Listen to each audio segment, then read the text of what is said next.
হইবার কোনো সাধ্য নাই। আল্লাহ নইলে ফিরিস্তায় কথা হওয়ার কোনো সাধ্য নাই।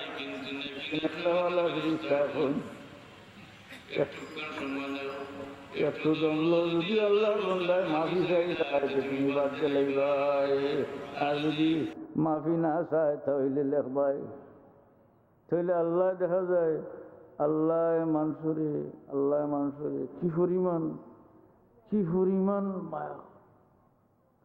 হাদিস শরীফ আছে আল্লাহ তান রহমতে 100 ভাগ করিয়া 99 ভাগ তানা তো রিজার্ভ রাখি দিছেন। একটা সিটা সমস্ত জগতর প্রাণী এগুলোরে দিছেন, এটা জানদার সবে পাইছেন, ইনসানে জিন্নাতে পোকা মাকড়ে হিংস্র পশুয়ে। এর লাগি আল্লাহর হাবিবে ফরমায় যে ও এক সিটার কারণে হিংস্র পশুয়ে তার বাচ্চারে মায়া করে। সারা মায়া আল্লাহর গেছে, সারা দয়া আল্লাহর গেছে।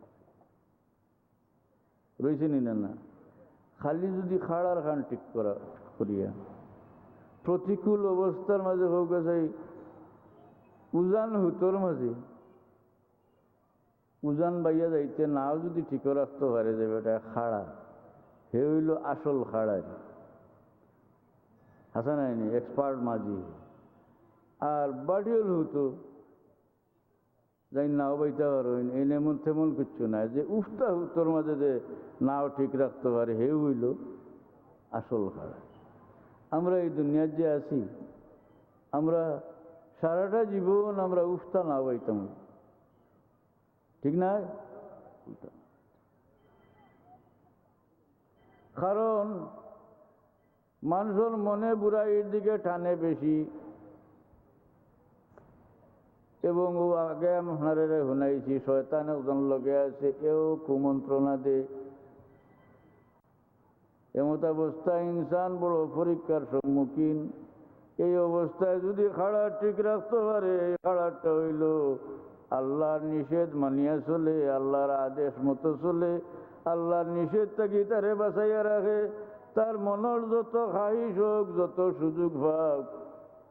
সুযোগ পাওয়ার বাদেও আল্লাহর বন্দায় যদি খাড়া ঠিক রাখতে পারে, অর্থাৎ আল্লাহর বই বুড়াই থাকি তারে বাঁচাইয়া রাখতে পারে, তাহলে এই ব্যক্তি আখেরাত নাজাত পাইলেইব।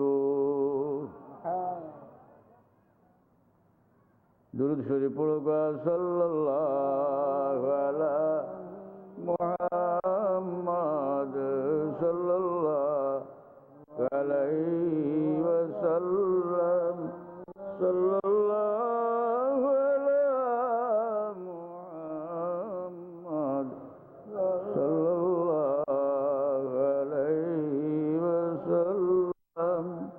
তো ও আখেরাতের কথা কইলাম, আমার কইছিল আখেরাতের কিছু কথা কইলাম। আর ও আখেরাতের তৈয়ারি হইল দুনিয়া তৈতে নিনা না, এর মাঝে লেখিয়া ঝুঁকিয়া এটা কোনো লাভ নাই। কইতে পারেন বলে আপনি জিদ করি মাতিত্রা নিয়ে আল্লাহর লোকে বলে না হাসাও, লেখিয়া লাভ নাই, লেখা তো ক্ষতি আছে। তো আমিও ব্যক্তিরে কইলাম বলে আপনি এটা লেখা বাদ দিলে বলে আরে আমি তো নেকি করিয়া লিখতাম না, এখানে খাতা খাম নাই, লেখবার খাম নাই। বললাম আপনি মনে করছিল যে ময়দানো খাতা লইয়া গিয়া যেমতে বার করবা খাতার খাতা গেট একটা বাদে একটা খুলিব ওলা মনে করতা নি, মাতই না মনে আমার কথা শুনো। আমি কইয়া দে সারা জীবন আপনি নেক কাম হরকুয়া, মানুষের বালাই হরকুয়া, আল্লাহর দিন মোতাবিক আপনি চলকুয়া, আল্লাহর সৃষ্টির লগে উত্তম ব্যবহার হরকুয়া, যেলা আল্লাহ আল্লাহর রসুল আছে ওলা চলকুয়া, আর দিলটা ওলা রাখুয়া যে যত নেক কাম আমি করছি তা লইয়া আল্লাহর দরবার হাজির হইবার লায়েক আমি নাই। আমি যা করছি তা অতি নগণ্য। আল্লাহর কাছে কথা কইতে তা হোক যায়, আল্লাহ এমন কোন সামান আমি তৈয়ার করছি না রে বা আল্লাহ, যেটা দেখাইয়া তোমার কাছ থেকে আমি নাজাত পাইমু।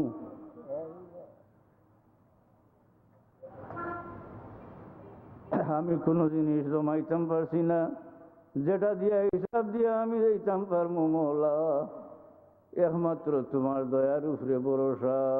হাসানি না পার করি না। সারা জীবন নেকাম হরিয়াও দিল্লে নরম রাখিয়া হইতা আল্লাহ কোনটা নাই সমান, তুমি দয়া করি বার করতে ওটা পালা নাই।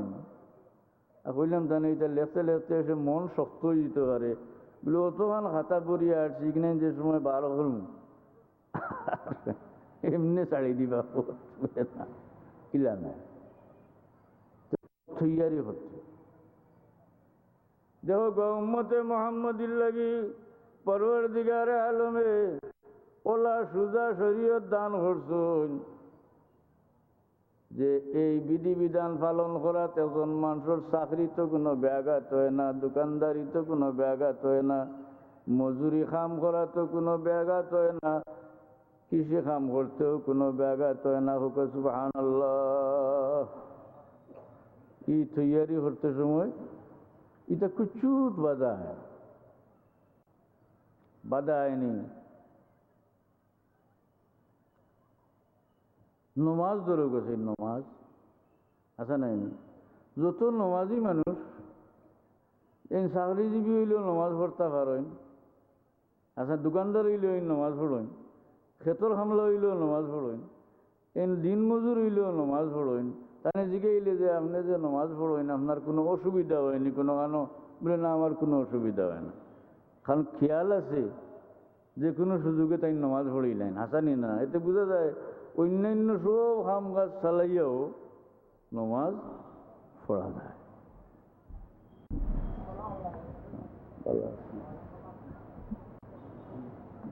উম্মতে মুহাম্মাদির লাগি পরওয়ারদিগার আলমে অত দয়া করছেন, আল্লাহ নবী ফরমাইন যে আমারে 5টা জিনিস কাজ করে দেওয়া হয়েছে, এর মাঝে একটা হইল জুইলাত লিয়াল আরদু মসজিদান ওয়া তাহুরা। আল্লাহ আমার লাগি সমস্ত জমিনে মসজিদ বানাই দিলাইছেন আর মাটিরে তাহুর বানাই দিলাইছেন। থইয়ম হলেন না, অন্য কোনো নবীর উম্মতে পারছেন না, নাই। আর অন্য নবীর উম্মতে হু মসজিদ সন্তানের গির্জাত না যাওয়া পর্যন্ত নমাজ হয়েছে না, কিন্তু উম্মতে মুহাম্মদির আল্লাহ দুনিয়ার যে কোনো পাক জায়গাত হু ক্ষেতর সামগ্রিয়া হনো নমাজ পড়লেও হয়, ফাও গাছ সামগ্রিয়া পড়লেও হয়, দোকানের গতিত পড়লেও হয়। তবে জমাত তো প্রয়োজন হইলে এটা উজোরের সময়, আর না হইলে আনা উজোরে জমাত ছাড়িতা না। জমাতর বড় পাবন, বড় গুরুত্ব আল্লাহ নবী দিছেন। শেখার কিতাবও আছে আল জমাত সুন্নতুন মুআক্কাদাতুন করিবুম মিনাল ওয়াজিবে, জমাত সুন্নতে মুআক্কাদা ওয়াজিবর নিকটবর্তী। এটা হইল উজোরের সময় ক্ষেত গেছেন আইতে পারছেন না, ফাড়ো খামো গেছেন আইতে পারছেন না, দোকান আসর তো খোলা, কর্মচারীরে দিয়ে যাইবার সাধ্য নাই, তখন আপনি গদিত নমাজ পড়াইতে, এটা হইল উজোরের সময়। কিন্তু অন্য কোনো নবীর উম্মতের নমাজিলে হয়েছে না। উম্মতে মুহাম্মদিরে আল্লাহ সুযোগ দিচ্ছেন, সুবহানাল্লাহ। ওলা প্রত্যেকটা কাম আল্লাহ সোজা করে দিচ্ছে। আমি মাতিলাম কিয়ামতের ময়দানের ভয়াবহতা, সামান্য কিছু কইছি না না। ই ভয়াবহতার তো আল্লাহ একগুলোরে আরামও রাখবা, আরামও দিবা, ঠিক নেই না? যারা তৈয়ারি করছে আর আল্লাহর উপরে ভরসা করছে।